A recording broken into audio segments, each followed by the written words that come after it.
जी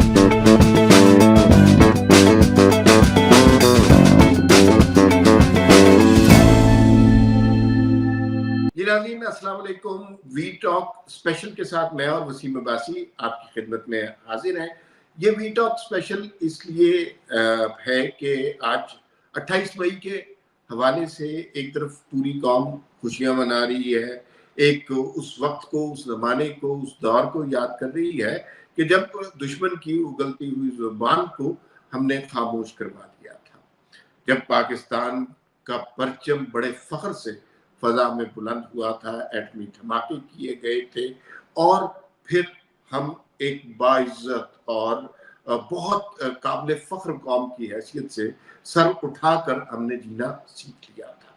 एक तरफ वो तमानियत है, वो मुसर्रत है, और दूसरी तरफ मुल्क में जो सियासी हालात हैं उसका कलक भी है, दुख भी है। और वो दुख इस तरह से है कि इमरान खान ने इस मौके पर एक वीडियो रिलीज की है।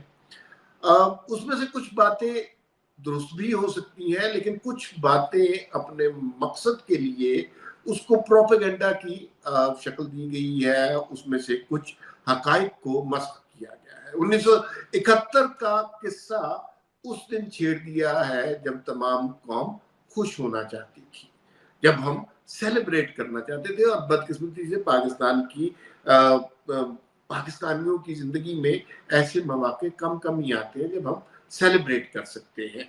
तो फिर उसमें उन्होंने जो मुजीबुर रहमान के हवाले से, शेख मुजीबुर रहमान के हवाले से बात की, ढाका के डिबैकल के हवाले से जो बात की, वो और फिर उसके अंदर हकाइक को जिस तरह मस्क किया, उससे बहुत से दिल दुखे भी हैं। तो वसीम भाई साहब, मुझे ये बताइए कि ये क्या आप भी इन दो फीलिंग्स के साथ गुजर रहे हैं? एक तरफ एहसास मुसरत का है, तमानियत का है, और दूसरी तरफ दुख और गम की कैफियत भी है कि ये मौका नहीं था खान साहब को सियासी पॉइंट स्कोरिंग का। जी बिल्कुल, मेरा ख्याल है इसमें देखिए कि मैं देख रहा था कि पीटीआई का ऑफिशियल अकाउंट और इमरान खान साहब का अकाउंट गुज़िश्ता 4-5 दिनों से ही तवातर के साथ ऐसी बातें की जा रही हैं जो कि तकसीम की बात है, जिसमें कहा जा रहा है कतर में क्या हुआ था, शेख मुजीबुर रहमान को हीरो बनाकर उन्होंने पेश किया है। और साथ ही साथ बहुत ही बड़ी कंट्रडिक्शन ये है कि चंद साल पहले की उनकी ही ट्वीट है जिसमें वो अपने सियासी मुखालिफ को कह रहे हैं कि जी ये पाकिस्तान को तकसीम करना चाहते हैं और शेख मुजीबुर रहमान बनना चाहते हैं। तो बेसिकली यानी कि जो तकसीम का एजेंडा था वो अब खुद भी ये तस्लीम कर रहे हैं कि हम तकसीम करना चाहते हैं। तो बड़ी कंट्राडिक्शंस हैं उनकी इस स्ट्रेटेजी में और इस बातचीत में कि जी 28 मई आ रहा है, यौम तकबीर आ रहा है, तो उसके दौरान ये अप किया है उन्होंने, एस्केलेशन लेडर पे ज्यादा बढ़ा दी है टेंशन को, तनाव को। और लग रहा है मुझे तो हमारे भी इसमें एक ये बात भी लग रही है कि बड़ी कोशिश कर रहे थे कि एस्टेब्लिशमेंट से मुज़ाकरात हो जाए, इमरान खान साहब की पार्टी और वो खुद। और इस हवाले से बड़ी कोशिशें हुई और कहा भी गया कि हम किसी सियासी जमात से बात नहीं करेंगे, एस्टेब्लिशमेंट से बात करेंगे। वहां से बड़ा कोरा किस्म का जवाब आ रहा है। और एक पीटीआई के मिनिस्टर है फॉर्मर, उन्होंने भी ये कहा एक महफिल में निजी में कि जी बिल्कुल भी वो बात करने पे आमादा नहीं है, चाहे कुछ भी नताज हो, लेकिन वो बात करने पे आमादा नहीं है। इसके अलावा एंकर रहे हैं मोहम्मद मालिक, उन्होंने भी कल जियो के एक शो में कहा था कि कल परसों यानी जियो के शो में कहा कि जी वो बात नहीं करना चाहते, वो किसी तरह भी नहीं करना चाहते। वो कहते हैं सियासत जो है वो सियासतदानों पे छोड़ दें और हम जो है वो अपना काम करें।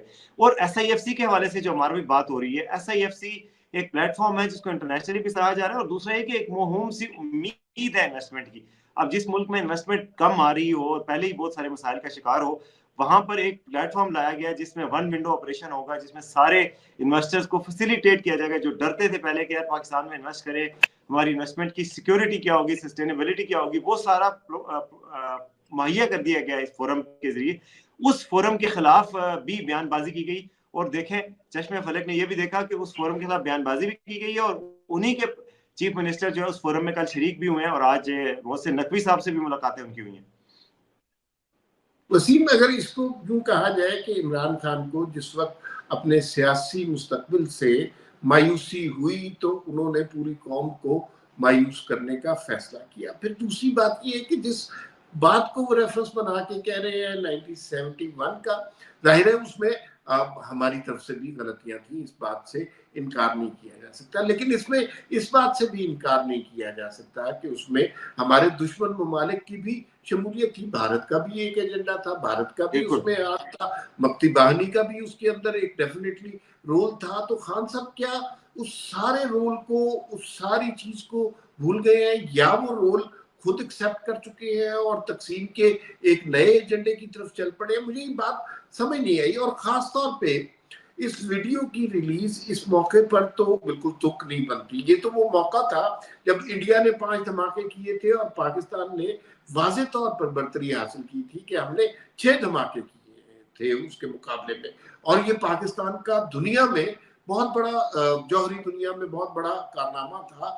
और इसमें हम एक जस्त लगाकर बहुत आगे निकल गए थे। तो उस मौके पर आपको रीजन क्या समझ आती है कि ये पॉइंट ऑफ टाइम की सिलेक्शन खान साहब की तरफ से क्यों की गई है? देखिए, बिल्कुल ऐसा काबिल फ़ख्र दिन है कि मैं आपको बताऊं कि मैं एक इंटरव्यू सुन रहा था मुस्लिम लीग नून के एक सीनियर रहनुमा का, और वो कह रहे थे कि ऐसा मौका था कि जब हम पे सैंक्शंस लगी और मुस्लिम ममालिक गए, तो हमारे दोस्त ममालिक ने कहा कि आप लोगों ने हमारा सर फ़ख्र से बुलंद कर दिया है एटमी धमाके करके, और हम आपके लिए हर तरह की मदद के लिए तैयार हैं। सऊदी अरब था जिसने पाकिस्तान को फ्री पेट्रोल मुहैया किया था $3 बिलियन का, उन्होंने कहा। फिर पाम ऑयल के हवाले से उन्होंने इन्फ्लुएंस यूज किया कि जी मलेशिया आपको पाम ऑयल देगा। इस तरह यानी सारी मुस्लिम दुनिया ने इसको फख्र से लिया था। फिर जो अभी खान साहब ने फिर ये कर दिया जी 1971 के हवाले से इस डिबेट को छेड़ा, मुझे उनकी इस कंट्रडिक्शन की भी समझ नहीं आती कि उनके साथ उमर अयूब मौजूद हैं, जिनको बहुत सारे जो थिंकर हैं वो समझते हैं कि उनके जो दादा थे अयूब खान, उनकी वजह से मशरिकी पाकिस्तान के पाकिस्तान से जुदा होने के अमल का आगाज हुआ था। क्योंकि जाहिर है एक प्रोसेस होता है, ये कहते हैं ना, ये किस्सा निस्फ सदी का है, 2-4 बरस की बात नहीं। उसमें आहिस्ता आहिस्ता करके डिके शुरू हुआ था और नफरतें बढ़ती गई इतनी, और फिर बाद में ये सारा मामला आया। तो उनका भी है और वो भी उनके साथ है, उनके प्राइम मिनिस्टरियल कैंडिडेट थे उमर अयूब साहब। तो कंट्राडिक्शन तो बेइंतहा हैं।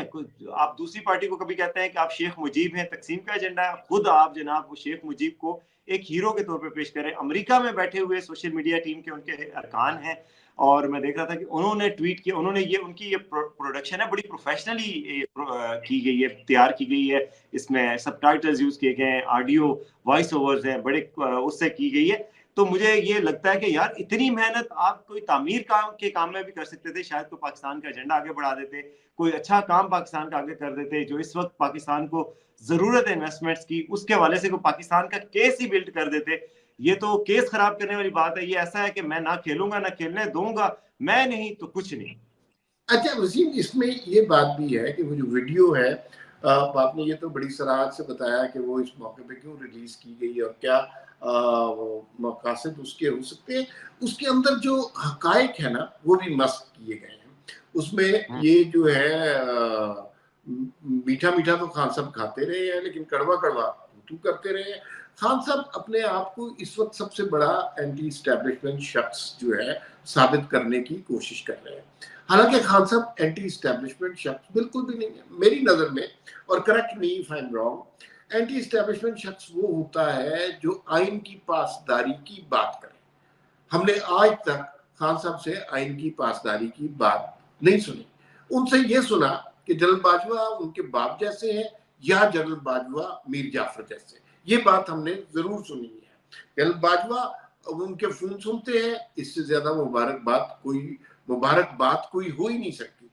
और जनरल बाजवा जो है वो अमेरिका के हाथों बिक गए हैं, ये सुना। फिर उसका अभी जो ताजा तरीन सूरत हाल है वो एंटी स्टैब्लिशमेंट नहीं है, वो अपने आप को पोर्ट्रे कर रहे हैं एंटी स्टैब्लिशमेंट, लेकिन वो एंटी करंट आर्मी स्टैब्लिशमेंट बन गए, किसी एक फर्द के खिलाफ हो गए हैं। और आज भी उनको जरा सा इशारा मिले क्योंकि तो इमरान खान साहब फिर दोबारा उसी गोद में बैठने को तैयार हो जाएंगे। इसकी मैं आपको मिसाल देता हूं कि जिस जमाने में इमरान खान जलसों में जनरल बाजवा के खिलाफ वो बातें कर रहे थे जो आज तक किसी ने नहीं की, उसी वक्त वो आरिफ अलवी के साथ मुलाकातें कर रहे थे जनरल बाजवा से। और जो लोग उन मुलाकातों के बारे में बात बताते हैं वो यही बताते हैं कि इमरान खान ने फौरन तौर पर जनरल बाजवा से माफी मांगी और एक्सटेंशन क्या जो कुछ भी वो चाह रहे थे वो उनको देने को तैयार थे।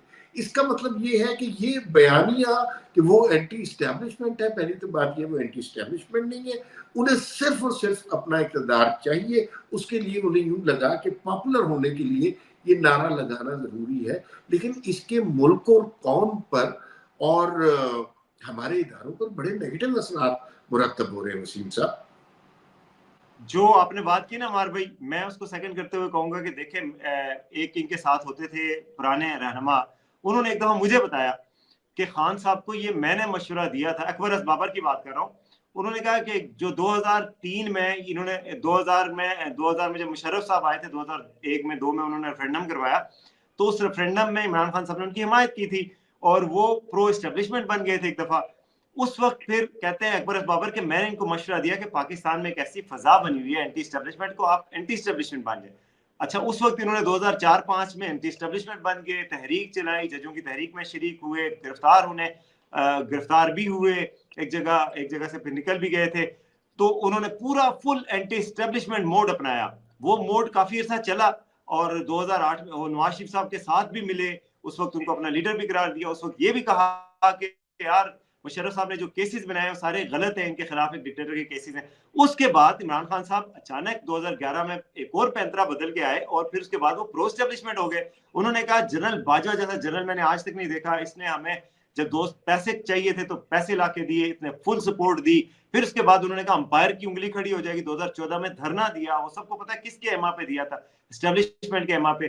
तो उस वक्त वो उन्होंने बिल्कुल पैंतरा बदल के प्रो एस्टेब्लिशमेंट हो गए, जहां सूट किया, जहां घाटा पड़ गया फिर एंटी एस्टेब्लिशमेंट हो गए। 2019 में 20 में उनके ताल्लुकात खराब होने शुरू हुए, फिर उसके बाद 2022 में जाके वो full on anti establishment mode में आना शुरू हुए। 23 में 9 मई हो गया और अब वो पूरे एंटी एस्टेब्लिशमेंट है। ये फेजेस है जो उन पे आते हैं और मेरे ख्याल है ये फेज भी बहुत ज्यादा लॉन्ग लास्ट नहीं करेगा। जो लोग समझते हैं कि ये बहुत ही लंबा लास्ट करेगा, मुझे बस ये थोड़ा सा है कि उन पे फेजेस आते हैं और कोई पता नहीं कि पूरी कौम एक ऐसे फेज का इंतजार करिए और वो दूसरे फेज की तरफ चल पड़े, क्योंकि बाद में वो कहते हैं कि यू टर्न तो एक अच्छे लीडर की निशानी है। लेकिन मैं वसीम साहब, बात लंबी हो रही है, इस बात को खत्म करते हैं। 28 मई पाकिस्तानियों के लिए बहुत अहम दिन है, एक काबिल फख्र दिन है और उस दिन आप इस तरह की जहर आलूद किस्म की कैंपेन चलाकर लोगों के जहनों में वतन के खिलाफ, इदारों के खिलाफ जहर घोलने की कोशिश करेंगे, तो मुझे यूं लगता है कि इसका नतीजा इमरान खान की सियासत पर अच्छा नहीं पड़ेगा और ये लास्ट डिच एफर्ट है इमरान खान की अपने आप को सियासत में जिंदा रखने की। इसके बाद वो मजीद इससे ज्यादा क्या ही कर सकते हैं। खैर, ये एक अफसोसनाक सियासी पहलू है इमरान खान की सियासत का। फिर वक्त इतना ही। वी टॉक से मुझे और वसीम अब्बासी को इजाजत दीजिए, फिर मुलाकात होगी। अल्लाह हाफिज।